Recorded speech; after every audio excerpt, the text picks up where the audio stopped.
وشفيعنا ونبينا أبي القاسم محمد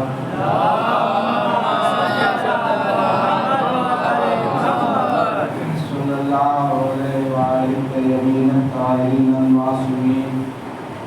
أما بعد فقد قال الله تبارك وتعالى في كتابه المبين وهو أصدق الصادقين وقوله الحق. بسم الله الرحمن الرحيم. ثم أورثنا الكتاب الذين اصطفينا من عبادنا ومنهم ظالم لنفسه ومنهم مقتصد ومنهم سابق بالخيرات بإذن الله. ذلك هو الفضل الكبير.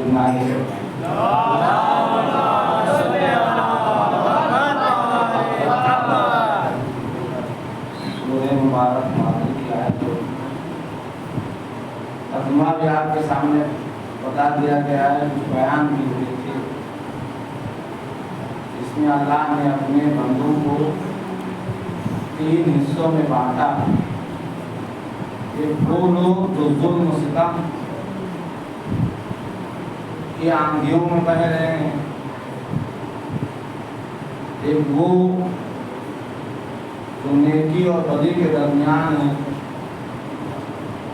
اور ایک وہ جو ایمان میں، علم میں، عبادت میں، اخلاق میں سبقت لے جانے والے. اور وہ گروہ ہے محمد و آل محمد.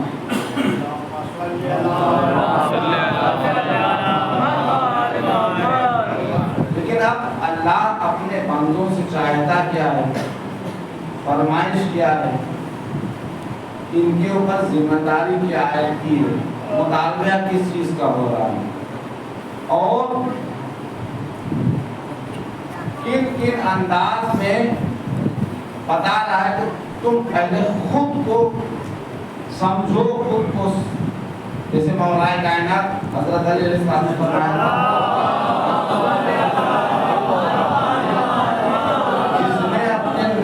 پہچان لیا، اس نے خدا کو پہچان لیا. اب مطالبہ جو ہو رہا ہے وہ سورہ توبہ میں ہے. کیا ہے؟ ان اللہ اشتری من المؤمنین انفسهم واموالهم بان لهم الجنہ یقاتلون فی سبیل اللہ فیقتلون ویقتلون وعدا علیہ حقا فی التوراۃ والانجیل والقرآن. یعنی اللہ نے خریدا ہے اب ان بندوں میں سے. ظاہر سی بات ہے کہ جو وہ کسی کو خریدے گا تو کیسا خریدے گا؟ شاید نے کیا اچھا کہا تھا کہ نفس علی کو کون خریدے گا؟ بدیس خدا جیسا ہے مال ویسا خریدار چاہیے. مال کے حساب سے خریدار ہوتا ہے. 2 روپے کا بھی سامان ہے، 1000 کا بھی سامان ہے، 10,000 کا بھی سامان ہے، 1 لاکھ کا بھی سامان ہے. تو جس کی جیسی حیثیت ہوتی ہے وہ اس حساب سے خریدتا ہے اس کو. ایسا ہے کہ نہیں؟ اچھا یہ بھی ہے، انعام بھی مختلف طریقے سے، تنخواہیں بھی مختلف طریقے سے ہوتی ہے.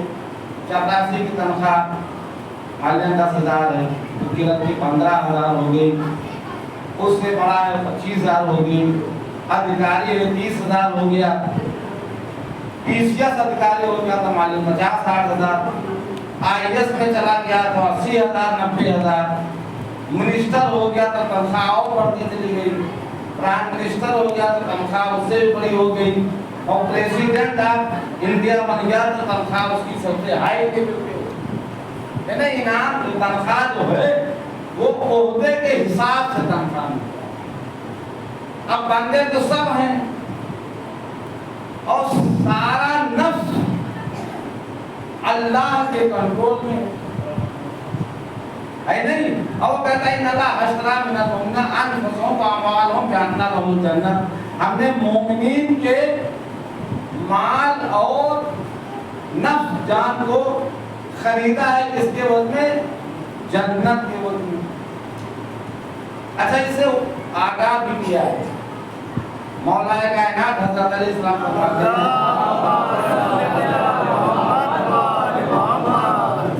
कि दुनिया की फानी चीजें दे करके आखिरत की बाकी रहने वाली चीजें खरीद लो, इन्हें सदका देके, खैरात देके, और सदका जारिया, या मस्जिद बनवाना हुआ, इमाम बाड़े बनवाना हुआ, या दरख्त लगाना हुआ, कुआं खुदवाना हुआ, स्वाले ने बेटा छोड़ के आना हुआ, ये सब सदका जारिया, ये तो वो करो। तो इमाम फरमाते हैं कि आखिरत की बाकी रहने वाली चीजें दुनिया की फानी चीजें देके देते। अब जिस माल और दौलत पर इंसान बहुत ही ज्यादा गुरूर घमंड के मंजिल पे आ जाता है और अपने को सबको समझने लगता है कि बस हमसे बड़ा कोई नहीं है, लेकिन अब ये भेद, ये राज कोई जान नहीं सकता।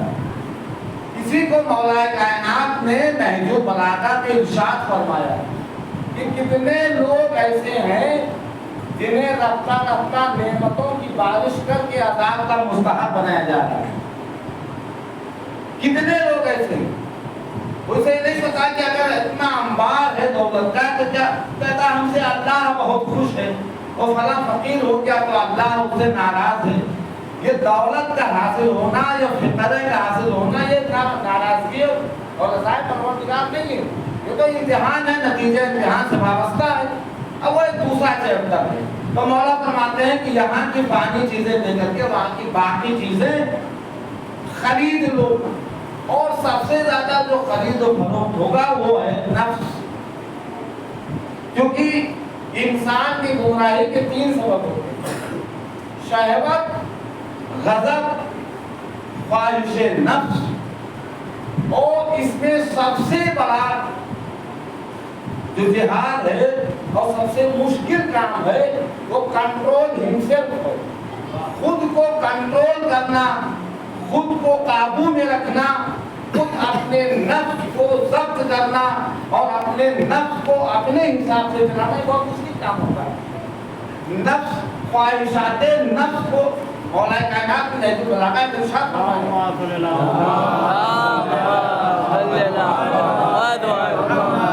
मैं चाहता तो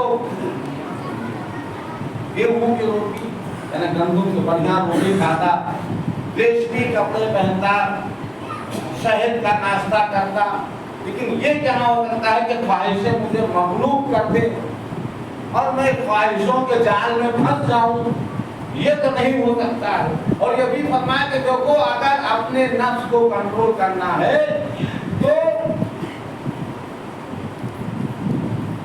बेहतरीन इस्लाह नफ्स ये है कि जो चीज दूसरों के लिए नापसंद करते हो उससे खुद भी इतना करते हो। दूसरों के लिए नापसंद करते हो कि हमें ये ना होना चाहिए, कोई ना कहे, ऐसा ना कहे, तो उससे खुद भी दूरी अख्तियार करो और उसके बाद अपने नफ्स को पहचानो, कंट्रोल करो। और जब तुम्हारा नफ्स पाक और पाकीज़ा हो जाएगा और इतना पाक और पाकीज़ा हो जाएगा कि उसका खरीदार परवरदिगार हो जाएगा, तो इसका समझ लो कि अब वो कितना बुलंद तरीन वो नफ्स होगा। और ये खरीद और फरोख्त, अच्छा कुछ लोग ऐसे निकले जिनके बारे में कुरान में कहा कि बुलाएगा लजीना तलाउ सलामता में होगा और माना बेहद काम मुतदी।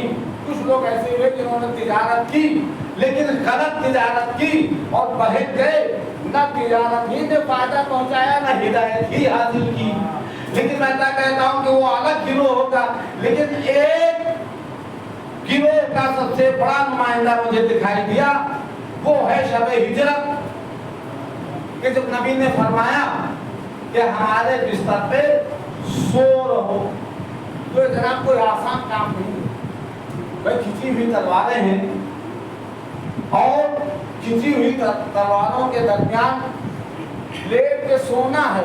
अच्छा अब ये बताइए कि अगर मान लिया कि इंसान जब परेशानी में ज्यादा होता है, टेंशन में, जब टेंशन बड़ी खराब चीज होती है, मौलाए कायनात, अच्छा टेंशन की भी वजह होती है।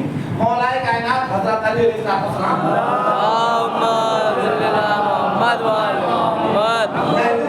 में मोहम्मद हनफिया की वसीयत करते हैं कि फिक्र व फाका से अल्लाह की पनाह मांगो, क्योंकि नफ्स से अमल और अक्ल की परेशानी में टेंशन सवाल रहता है, पैसा नहीं देता है और लोगों की नफरत का बायस होता है। तो जब टेंशन रहता है पैसा नहीं हो, कल सुबह इतना जितना फला को पैसा देना, उनके हम तरफदार हैं, तो ज्यादातर होता है कि बहुत से लोग ऐसे होते हैं बेचारे जिनको ज्यादा मेहनत होती है, रात रात भर नींद नहीं आती है, नींद हो जाती है टेंशन में। तो अब यहाँ माल और दौलत की बात नहीं, यहाँ जान की बात है। खिंची हुई तलवारें हैं, नबी का हुक्म है। अच्छा कहना चाहिए मौलाए कायनात को, या अल्लाह आपने कहाँ फंसा दिया। अरे आप कहते हो रोजा रखो, नमाज पढ़ो, जाके कुरान पढ़ो रात भर, और आप कहते हैं सो जाओ, तो शायद मौला जवाब दें कि अभी तुम्हें नहीं पता, अशरीयत कौली हमारे नबी ने फरमाया, नबी का कौल ही शरीयत है। जब कहा नमाज पढ़ो तो नमाज पढ़ ली, रोजा रखो रोजा रख ली, अब कहा सो जाओ तो सोना भी शरीयत आए ने, शरीयत हुक्म नबी है। अच्छा लेट के सो गए, और खुद हजरत का बयान है कि मैं आज ऐसा सोया जैसे जिंदगी में इतने मुतमईन होकर के सोए नहीं। यहाँ खिंची हुई तलवारें हैं, है नहीं, जैसे उन्होंने कहा था कि आगा जरूरत के सो गए देगों के साये में अभी शाम से, और दूसरा होगा तो चल देता कहीं बिस्तर समेत। कोई आम आदमी होता तो चुपचाप खिसक लेता कि कहीं ऐसा ना हो, पता चल कहीं ऐसा ना हो गड़बड़ हो जाए, कत्ल कर दिए जाए। इतने हंगामी दौर में वो आराम के साथ सो रहे हैं, वो ठास से सो रहे हैं। अब आप कहते हैं साहब हमारे फला फला खुलफा बहुत अफजल, उनके यहाँ किताबों में है ये अफजल वो अफजल, और मौलाए कायनात को अफजलियत में भी तीसरे चौथे नंबर पर रखते हैं।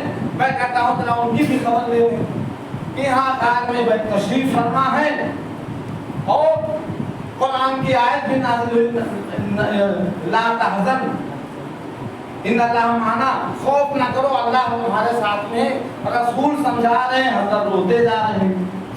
यदि रात भर जागे और सुबह मिला कुछ नहीं, और यहाँ रात भर सोए और इतने इत्मीनान से सोए।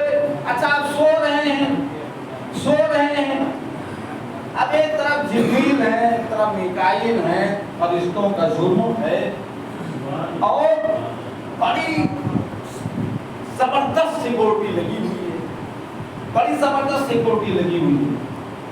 मैं कहता हूँ परवरदिगार इतने सिक्योरिटी की क्या जरूरत, क्या तुम्हें नहीं मालूम?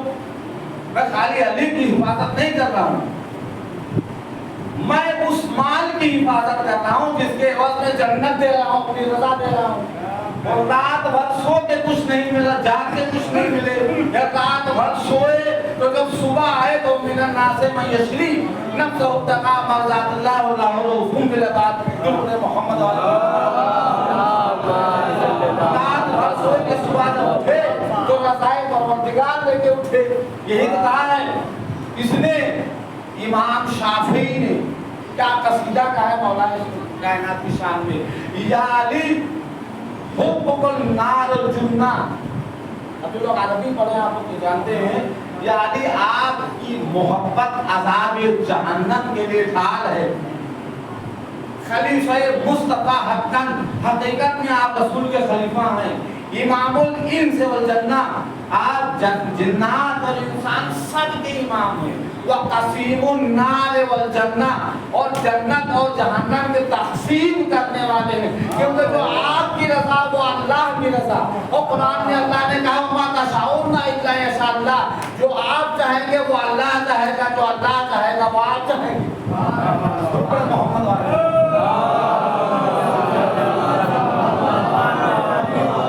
चलिए वो सुबह हो गई, अब वो तो मुंतज़िर थे, और ऐसा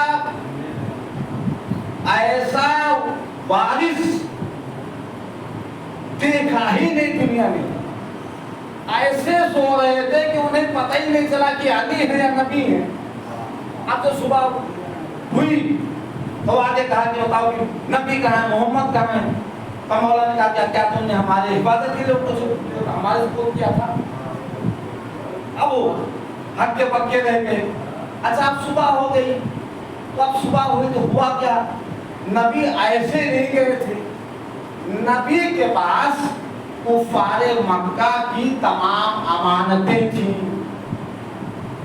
किसी का पैसा था, किसी का सेवा था, किसी की गठरी थी, किसी की पोटली थी, किसी का ये था, किसी का वो था। और कह दिया था या अली ये सब मुशरिकीन मक्का के हवाले करके आना मदीने। पता नाम नहीं बताया नबी ने, तो उसे कह दिया कि माल जिसका है उसको तकसीम करके चले आना। तो अब और सुबह जब हुई और मौलाए कायनात ने जब माल तकसीम करना शुरू किया तो जिसका माल था मिला उसी को। किसी को शिकायत का मौका नहीं मिला कि उनकी गठरी हमें मिल गई, हमारे गठरी उन्हें मिल गई। जिसको जैसा जिसका माल था उसी को मिला। तो इसका मतलब समझे क्या, मतलब ये है कि जो इल्म रसूल को था वो इल्म अली को भी था। नबी भी जानता था, अली भी जानता था कि माल किसका है, किसके हवाले किया जाए। अब जनाब हमने पहले बताया था कि तनख्वाह लंबी होती है, ओहदा बढ़ने के बाद आम इंसान का ओहदा तो ये है, उनका इनाम ये है, लेकिन जो सबसे बड़ा सरदार है उसको जब कुदरत ने इनाम दिया तो मर्जी ही उठा के अपनी दे दी। जो तुम्हारी मर्जी वो हमारी मर्जी।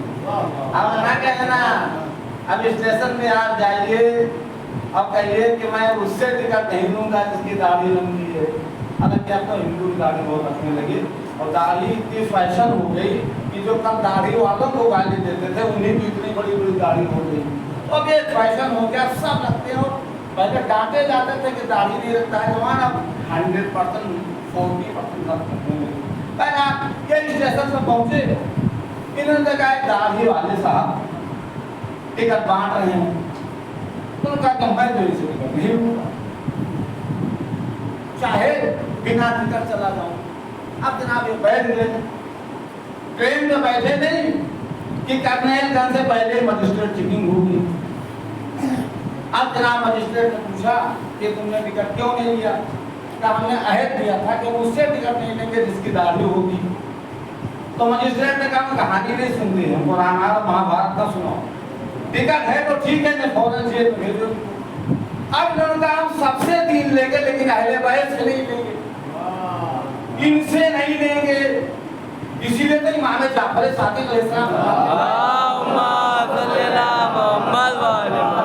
के बारे में तो जन्नत में जाते हैं जो जिंदगी भर वजू करके पैर धोते रहे, जो जिंदगी भर हाथ बांधे रहे। और शुक्र है उनका कि जिसने अहले बैत, जिसने सैलानियों के हाथ बांधे थे उनके आज भी हाथ बंधे हुए हैं। भाई हम मातम इसीलिए करते हैं। क्यों मातम इतना करते हैं? हम मातम इसीलिए इतना करते हैं कि जब कोई यजीदियत का कीड़ा किसी गंदी नाली से सर उठाए तो हम उसे मातम की धमक से खत्म कर दें।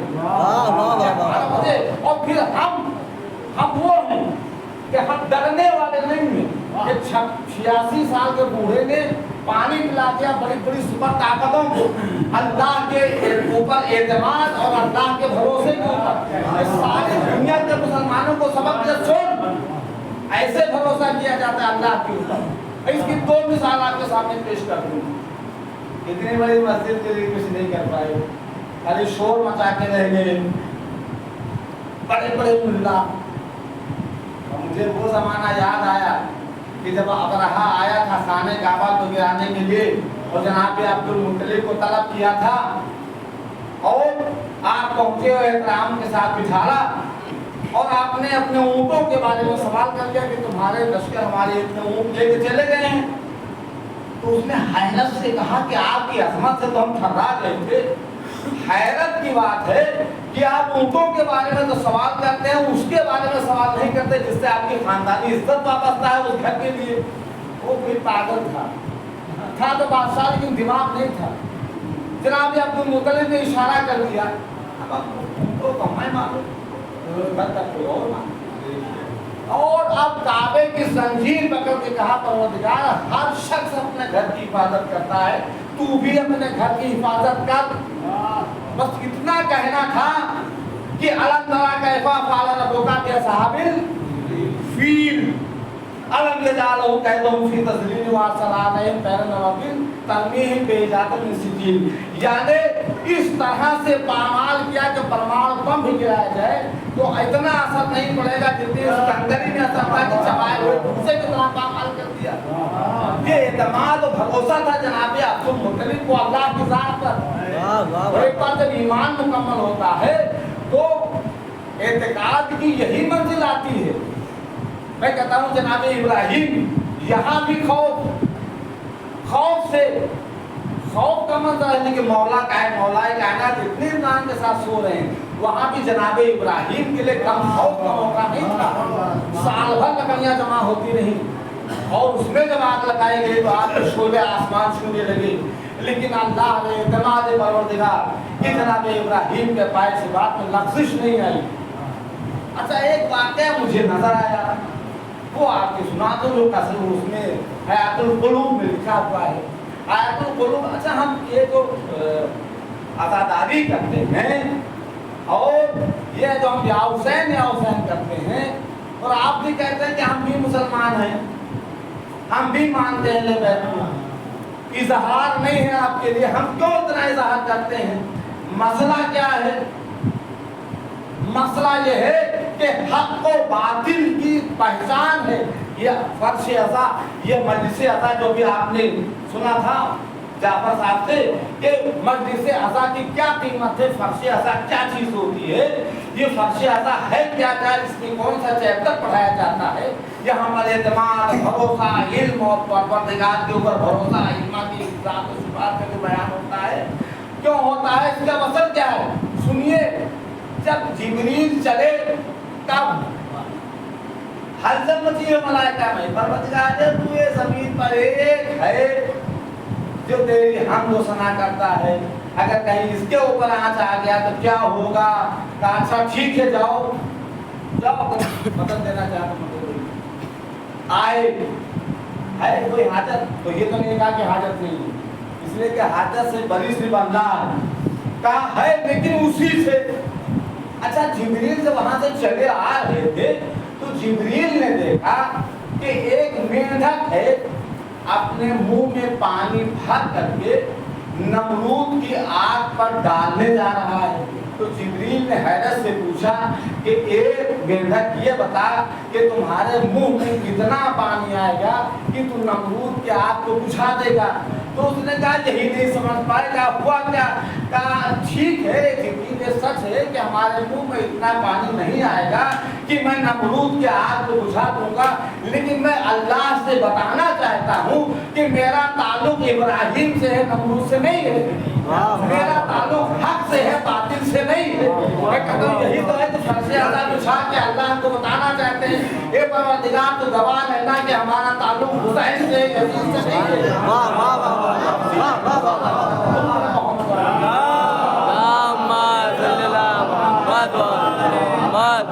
हक के साथ है, बातिल के साथ में नहीं। तो अपने नफ्स को कंट्रोल करना सबसे बड़ा जिहाद होता है, कंट्रोल हिमसेल्फ। और इसमें बड़ी बड़ी ताकतें, बड़ी बड़ी कुव्वत वाली ताकतें आई, लेकिन जिनके नफ्स में, जिनको अपने नफ्स पे कंट्रोल और भरोसा था, उनको हिला नहीं सकी।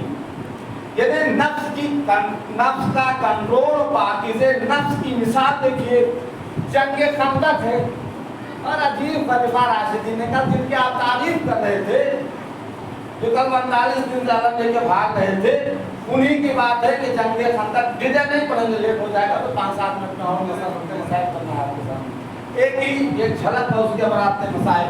ये डरा नहीं है तो उम्र अपन आमद बिन अब्दवाल इतना बहादुर है, हजारों को भगा दिया। अब बेचारे जो मुसलमान थोड़ा सा जिनके अंदर दम भी था वो भी बेदम हो गए। अब सिट्टी पिट्टी को मालूम होता है सबके सरों पे तायर बैठे हुए, वो खंडक फान के चला आया, आओ आओ मुझे जहन्नम में भेजो और मेरी तलवार से जन्नत में जाओ। और इधर नबी फरमाया उठो भाई, भाई या रसूल अल्लाह, किसको अपनी जान धारू हुए, अरे ये तो ऐसा पहलवान है। अब इनके हौल समाया हुआ है सबके सब। और मौलाए कायनात ने बार बार मौलाए कायनात उठ रहे हैं, या रसूल अल्लाह मैं जाऊंगा इसके मुकाबले में, मैं जाऊंगा इसके मुकाबले में।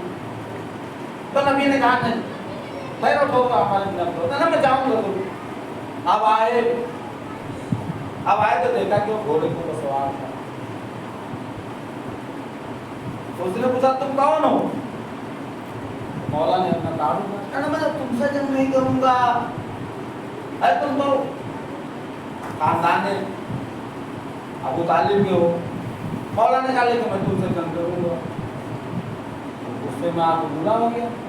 तो मौला ने कहा कि मैंने सुना जो 3 शर्तें रखता है तेरे सामने, एक तो मान लेता, कहा बिल्कुल मान लेता हूँ। कहा पहली शर्त है कि तू ईमान ले आ, नहीं तो नहीं हो पाएगा। अगर ईमान लाते यहाँ आते तो कहा अच्छा पलट जा। कहा वाह, पूरे अरब की औरतें मुझे ताना देती, इतना बड़ा बहादुर बंदा था, आज भाग के चला आया। कम से कम अमर इब्न अब्दुल्लाह था, उसको ये एहसास तो हुआ कि भागना बुरी बात है। इन बेचारों को न जंगे खंदक में, न जंगे खैबर में, न जंगे ओहद में, अब आज 56 मुल्कों को भी ये एहसास नहीं है कि भागना तुम बचाना बहुत बुरी बात है। वो एक ही मर्द निकला जिसने कहा आओ अब हम पीछे नहीं हटते, और पूरी सुपर ताकतों को घुटने को झुका दिया करके बता दिया कि देखो कल हमारे वाले नहीं भागे थे, आज हम भी नहीं भागेंगे। कल मेरे मौला ने फलाना अख्तियार नहीं किया था, आज हम भी फलाना अख्तियार किया। अल्लाह ने मदद किया, घुटनों पे ला दिया। तो इसी तरह से एतकाद मजबूत था। मौला ने कहा कि अच्छा तीसरी बात है, ऊपर घोड़े से उतर आया, तीसरी शर्त मान ली। अब उसके बाद डिटेल नहीं है, जंग शुरू हुई, वो जबरदस्त जंग कि खाली धूल के अलावा कुछ दिखाई नहीं दे रहा है। अब उसको पटता यानी 70 ज़रबत की को बदल करनी पड़ी, और पटक के बाद जब सीने में सवार हुए तो उसने लोहा जो है ना आपके पास तरफ फेंक दिया। अच्छा होना क्या चाहिए, इतना जबरदस्त बहादुर और इतनी मशक्कत के साथ उसके ऊपर काबू पाए हैं, तो हम लोग होकर लेकिन मौला ने कहा जैसे तो आप जगह छोड़ दिया था, क्योंकि मौला को गुस्सा आ गया था। अब उसके बाद किसी ने कहा अरे ये क्या कर दिया आपने, इतनी मेहनत के बाद पढ़ता और छोड़ दिया। कहा सुनो मुझे गुस्सा आ गया था, मैं नहीं चाहता कि मैं अपने गुस्से को रज़ाए परवरदिगार में शामिल करूं। कंट्रोल हिमसेल्फ की इतनी बड़ी मिसाल आज तक कायनात में मिली ही नहीं। और फिर उतनी ही जंग किया, उसके बाद उसे कत्ल किया। अब जब उसकी बहन आई तो जो उसने लाश को देखा तो कहती इतना शदीद था इसका कातिल, अगर मुझे पता ये चल जाता कि अली इब्न अबी तालिब नहीं कोई दूसरा तो मैं जिंदगी भर रोती, लेकिन इसका कातिल वो रहीम व करीम है बगैर किसी हुज्जत की किसी के ऊपर तलवार नहीं चलाता। अल्लाह तो कंट्रोल हिमसेल्फ। अब इसकी दूसरी मिसाल इंशाअल्लाह कि खुद को कंट्रोल करना, अपने को काबू में रखना, अपने नफ्स पे काबू पाना ये आसान बात नहीं है। इसकी दूसरी मिसाल ये अब अली है, और कंट्रोल हिमसेल्फ जो सबसे बड़ी ताकत अली के बाद नजर आई वो है अब्बास। जनाब अब्बास की शुजाअत बहुत मशहूर है, बहादुर कहे जाते हैं, गाजी कहे जाते हैं। क्या कभी आपने गौर किया कि जनाब अब्बास को कंट्रोल हिमसेल्फ कितना था, खुद के ऊपर कितना काबू था, और किस तरह से जनाब अब्बास ने अपने ऊपर काबू किया। अल्लाह अकबर। जब इमाम हसन के जनाजे में तीर बरसाया जा रहा था तो उस वक्त तारीख लिखती है कि जब जनाजा दफ्न हो गया और उसके बाद इकट्ठा हुई तो देखा कि अब्बास नहीं, تو جناب زینب نے جناب ام کلثوم سے پوچھا کہ یہ بتاؤ کہ عباس کہاں ہے؟ تو پتا چلا کہ جناب عباس کے گوشہ تنہائی میں بیٹھے ہوئے خون کے آنسو رو رہے ہیں۔ قریب آئے، بھیا یہ کیا؟ عباس کی موجودگی میں اور بھائی کے جنازے پہ تیر برسایا گیا، ہم نے کیسے خود کو کنٹرول کیا، کیسے ہم نے اپنے نفس کو کیسے ضبط کیا، ہم نے کیسے برداشت کیا، بس ایک حکم امام سے مجبور تھے۔ اللہ اکبر، کیسے کیسے کن کن موقع پر جناب عباس روکا امام حسین نے۔ ارے مسلم کے خبر شہادت ملی تو یہ شعر اتنا بکھرا ہوا کہ بہنوں سے کہتا ہے کہ بہنوں رو نہیں، بہادر بہنوں بہادر بھائیوں کی بہنیں رویا نہیں کرتی، اگر موقع ملا تو میں پورے کی اینٹ سے اینٹ بتا دوں گا۔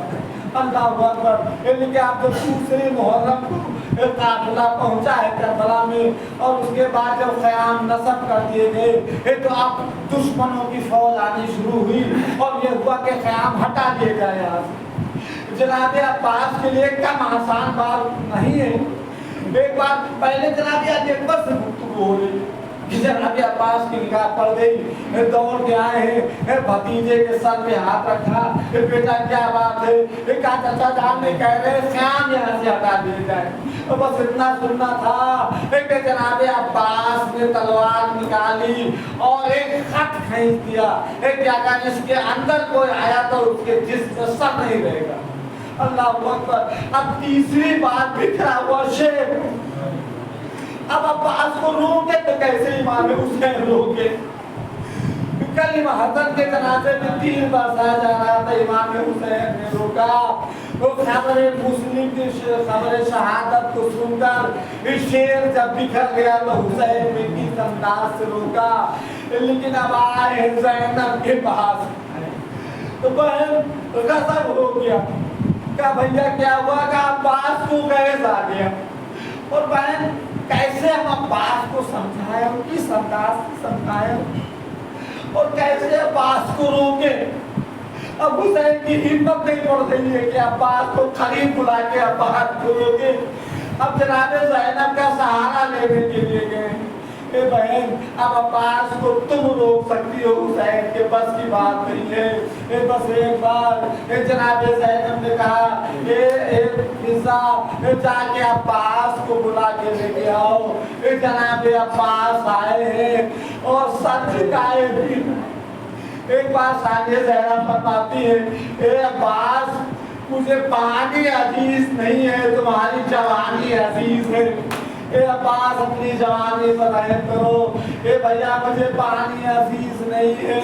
اے بس ایک بار جناب عباس نے جناب زینب کا چہرہ دیکھا، ایک بار تلوار توڑ کے شہزادی کے قدموں پہ ڈال دیا۔ اے شہزادی عباس اب جنگ نہیں کرے گا، لیکن ہاں وہ دور آیا کہ جب خیام جلنے لگے، سیدانیوں کے سروں سے چادریں چھینی جانے لگی، ایک خیموں سے دوسرے خیموں میں سیدانیاں جانے لگی، تو اب زینب کو ٹوٹی ہوئی تلوار دکھائی دی۔ بس ایک بار ان ٹوٹی ہوئی تلوار لیا اور نہر فرات کا رخ کیا۔ اے میرے غیور بھائی، یہ بڑی شان و شوقت سے مدینے سے لے کے آئے تھے، اے بھیا اٹھو اور بہن کی چادر بچاؤ۔